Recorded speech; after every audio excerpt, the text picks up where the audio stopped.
any small Indian company, any small Indian business, अगर आप मालिक के बेटे हो, then that is all you are, मालिक का बेटा. So I felt that okay, it is time for me to try and do something else. Along that time, I started a small restaurant concept with my friends. It was called The Bawa. So what that means is, स्वागत है आप सबका। इस video में हमने business के growth strategies और successful entrepreneurs के इंस्पायरिंग से एक्सपीरियंस पर बात की है। अगर आपको कंप्लीट पॉडकास्ट चेक आउट करना है तो check out the link in the description. तो आप अपने पापा के बिजनेस में ज्वाइन करते हैं, मतलब you are helping him and he was asking you to be there, same time you did your BBA. And then what was next? Like, did you go for MBA or? So I did. So during the time, two things happened. One was we got lucky. We did good work. We focused on the right clients. We changed the company, and the company started to grow. So that whatever difficult position, jo bhi musibat thi, that has all gone. And now the company is starting to grow. And I felt that I was starting to hit a ceiling. Any small Indian company, any small Indian business, अगर आप मालिक के बेटे हो, then that is all you are, मालिक का बेटा. So I felt that okay, it is time for me to try and do something else. Along that time, I started a small restaurant concept with my friends. It was called The Bawa. So what that means is, we had a discussion. See, a lot of people have heard of Parsis, but maybe they don't know the culture. So how do you spread culture in a manner that people like food is the answer. तो हम क्या करते थे? I used to work in the day, and in the night we used to go to a stall. Literally, it was a roadside stall, and we used to sell Parsi food. Slowly, we kept building the brand. We used to write funny menus, and we used to say drop model tha. So we would say Saturday at 7 p.m. on this place, only this menu you will get. And suddenly there was a line of 40 people, then 50 people, then 100 people. Slowly money was saved. हमारे school के पास परसीज bakery था. Parsis Bakery. Parsis. कैसे था वो? Was it good? सही था. I mean, that's how we know about Parsis during school. See, so we had the same idea as Parsis Bakery. Similar to what Bangalore Iyengar Bakery or what is it? वो जो bakery line है हर जी, जगह. काफ़ी सारे. Bombay has Paris Bakery, Pune has Kayani Bakery. So most major cities have that one mad Parsi bakery. And movies also have been showcasing Parsis into, I mean, bottle wala, soda opener, wala, all these names, and they always have this auntie has a bakery where the girl and boy keep meeting up, and they are a Parsi family. So वो bakeries थे, लेकिन there was no girl or boy meeting in our restaurant. It was mostly uncle auntie coming and ordering one mutton chop and going. You're dropping wood. You're not into matchmaking. You're not into matchmaking. How big is the Parsi community? Very small. So I think the entire Parsi community today is not more than 90,000 in the world. In the world? There are more people in this building than there are Parsis in the world. Oh, really? Yeah. It's a very small community. It's a very old community. But people in Iran are not called Parsis anymore? So very good question. So it is like saying, it's like a caste. So it's not necessarily a caste, but it is like a caste. What that means is, there is a religion called Zoroastrianism. Those were the people of Iran. Then that was annexed, as people know, and the people from Persia that left Persia and came to the Indian subcontinent, Pakistan, India, this whole belt, they are called the Parsis. Okay. Interesting. And yeah, I think all of us know the most popular Parsis. Mr. Ratan Tata, of course. You know, there's one Parsi who's more famous than him, though. Do you know the band Queen, Freddie Mercury? Oh, yeah. Farokh Balsara. Yeah. There's one more, Homi Baba. Of course. I was recently watching the Rocket Boys, and mind-blowing series, and it also gave me a little bit of insight into how the Parsi community is at that time. Very interesting. So it's like a closed community. जैसे हम business circles Gujaratis में हमारी community होती है, आप ऐसे like no intercaste marriage, or is it something like that? Is it why? क्योंकि अगर intercaste हो गया तो you're opening up and the number would flood up. So how is it? This is a very interesting topic. It is also a controversial topic for the Parsis. I'll tell you why. When the people left Persia, they actually landed in Gujarat, in Sanjan. That is why most Parsis, speak Gujarati. Gujaratis, Parsis, bhai fir se. Gujarati, Parsi, bhai. When they landed, there's a very famous story that the king said, "You are all immigrants. How can we accept you into our society?" and the Parsi leader at that time did the famous thing where he said, "Can you call for a bowl of milk?" And that was a bowl of milk. And he said, "Look, you are full, but," and then he added some sugar and mixed it and said, "Nothing has changed. We'll just make your society sweeter." Now that is the famous story everybody knows. What also happened is the king wanted the Parsi leaders to make certain promises to maintain that. So one was no conversion, which is why conversion is not allowed. No marriage outside the community, which my parents have not listened to. My father's a Parsi, my mother's a Punjabi. Wow. So that is the second rule. And then the third is you will follow some of our customs, you will take up our language. But to this day, Parsis honor that promise because we have so much respect and love for the India, for the Gujarati leaders that accepted us and embraced us. So that those promises are still kept. Wow.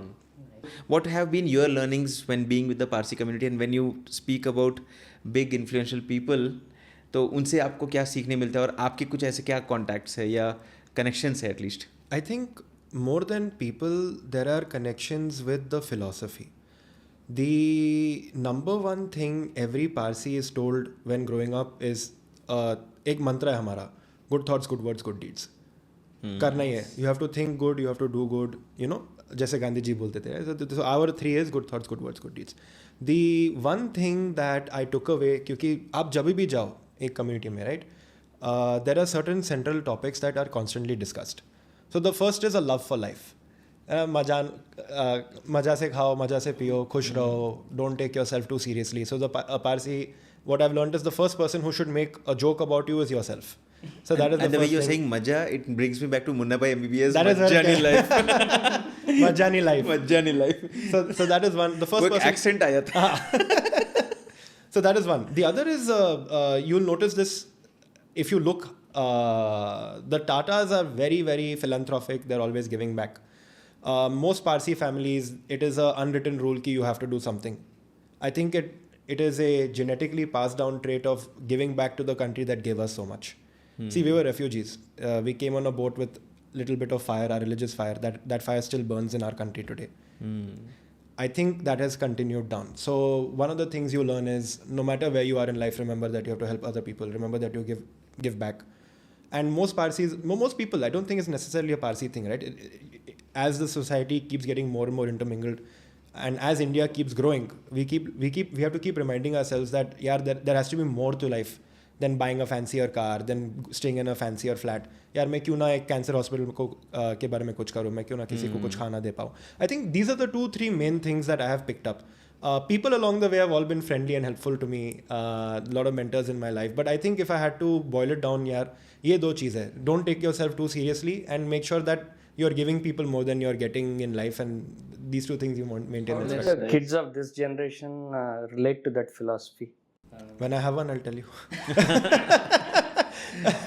But I think in Kids in the Parsi community, do they relate with the Parsi heritage, or do they feel the need to be more mainstream? Or it's a good question. See, I have to call out that because I'm half Punjabi myself, मेरे दोनों चलते हैं, right? So it's very hard for me to be able to say कि clearly yes, everybody is, but there is a very strong sense of heritage and community because we tend to take after one another. Most people in Nagpur, for example, if they're economically disadvantaged, they're given housing. In Bombay as well. I've heard of that. I was actually going to ask you that. Yeah. So in Bombay as well, if you're economically disadvantaged, you're taken care of by the When society. you're saying this, who is giving? कौन दे रहा है घर? मतलब एक पंचायत रहता है. Okay. So we pool funds. So it's like a समाज or community. आपका ही community. Panchayat is like गाँव वाला panchayat. So basically we call it panchayat because we don't have a proper word. But Okay. there's a community, there's a governing body that governs the community. It is also in charge of the funds. Typically what happens is when you leave for your heavenly abode, you give some to your family, you give some to the panchayat so that you are able to take care of the people that come after you. No, that's an interesting concept. I think there is one particular animal that has a very special significance for Parsis, right? The vultures. So, good question. So, the vulture is it's an animal that is spread in the culture about Parsis. It's not necessarily a religious symbol, but since you've touched on it, I'll talk about it. The Parsi philosophy is to give back to the earth what you have taken, and therefore, once you have left for your heavenly abode, there are two ways in which you can give back, right? One is you bury the body, and then you can allow the decomposition to happen, and you're now back to being one with nature. At that time, I don't know if the philosophy or the understanding of nature was that advanced. So another way to do this is to place the body in an area where nature can take care of it. So nature taking care of it, in one example, is in Bombay, you have Tower of Silence. You place the Parsi body there, and then vultures, other animals, other beings, part of the earth's Shakti can come and eat and can come and take the body back. Different Parsi panchayats follow different ways of doing it. In Nagpur, where I'm born, we bury our dead. But it's different. I never heard about it, so it's a new thing for me. No, I don't Ji. know the Tower of Silence. Hanji. Somehow makes me feel like, isn't it sad, or is it like hard for the family members? I think so. I think it is. I mean, for me, if I'm just visualizing something, it feels very hard. It does. But that's the beautiful thing about culture. Now, let's imagine we are normalizes these things. Yeah, exactly. So, for example, let's imagine right now we are an alien. We don't know anything about Indian culture, and we hear that we cremate. That's also tough. I mean, Right? technically speaking. So it is something that over the years you start to normalize, and then it sounds normal. But because in Nagpur we bury, to me also it sounds very sad, and because that's my culture. So I think it depends on which culture you're following. No, because it's a new thing which I just heard, so it's looking tough. But yes, I agree what Venu said. It's a normalizing thing. Yeah. When I look at the Hindu culture also, like burning also is a tough thing, but we have normalized it. Exactly. So Tower of Silence, something new. उम्मीद है ये video आपके लिए useful और interesting रहा होगा। इस video को लाइक करना ना भूलें और टफ स्टोरी को यूट्यूब और सारे सोशल मीडिया प्लेटफॉर्म पर फॉलो और सब्सक्राइब भी जरूर कर दीजिए। पूरा पॉडकास्ट देखने के लिए लिंक मैंने डिस्क्रिप्शन एरिया में दे दी है, वहां पर जाकर जरूर चेक करें। सो ये था एक काफी इंटरेस्टिंग वीडियो और मैं आपसे मिलता हूं हमारे अगले वीडियो में। तब तक के लिए गुड बाय।